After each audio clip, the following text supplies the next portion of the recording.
కర్నూలులో మోసం చేసి ఒక మహిళ ఆస్తిని కాజేసిన ఘటన వెలుగులోకి వచ్చింది. సుజాత అనే మహిళ డబ్బు అవసరమై తన ఇంటి స్థలాన్ని కుదువపెట్టి డబ్బులు తీసుకునేందుకు ప్రయత్నించింది. ఈ క్రమంలో ప్రొద్దుటూరుకు చెందిన ఇద్దరు వ్యక్తులు మోసగించి ఇంటి పత్రాలు తీసుకున్నారని చెబుతోంది బాధితురాలు. తర్వాత తనకు బంధువులతో ఉన్న ఆస్తి వివాదం కూడా పరిష్కరిస్తామని చెప్పి కొంత నగదు ఇచ్చారని బాధితురాలు వివరించింది. ఇప్పుడు ఇంటికి కూడా తాళం వేశారని, తాము రోడ్డున పడ్డామని ఆవేదన వ్యక్తం చేసింది.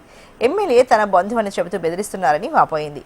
పోలీసులకు ఫిర్యాదు చేసినా పట్టించుకోలేదని, తమకు జిల్లా ఉన్నతాధికారులు న్యాయం చేయాలని కోరుతోంది బాధిత మహిళ సుజాత. అండి, మాకు సంతోష్ నగర్ ఉంది. మా నాన్న, నాకు నారాయణ స్వామి మా నాన్నగారి పేరు. ఆయన నా పేరు మీద రాసిచ్చినారండి. మాకు డబ్బు అవసరమై కొంచెం కుదబెట్టాలనుకున్నాం ఇల్లు అని మా వారికి చెప్తే, మా వారు వాళ్ళ ఫ్రెండ్ రాంప్రసాద్ ఉన్నాడు. రాంప్రసాద్ నుంచి నాకు తెలుసు ప్రతి బ్రెడ్ తీపిస్తా అని చెప్పి ప్రతి బ్రెడ్ని పరిచయం చేయించినాడండి. ప్రతి బ్రెడ్కి 25 lakhs మాట్లాడినాం కుదబెట్టుకొని ఇవ్వమని. సరే అన్నాడండి అని 10 lakhs ఇచ్చినాడు. కుదబెట్టుకోలేదండి, అగ్రిమెంట్ అది రిజిస్టర్ చేయించేసుకున్నాం మాకు తెలియకుండా. ఫస్ట్ పేపర్లో ఏమో మాకు కుదబెట్టుకున్నట్లు చూపించినాడు. తర్వాత అంత అయిపోయినాక సంతకాలు వాడు రిజిస్టర్ చేయించుకున్నాడు. మొత్తం ఇల్లు అంతా చేయించుకున్నాడు.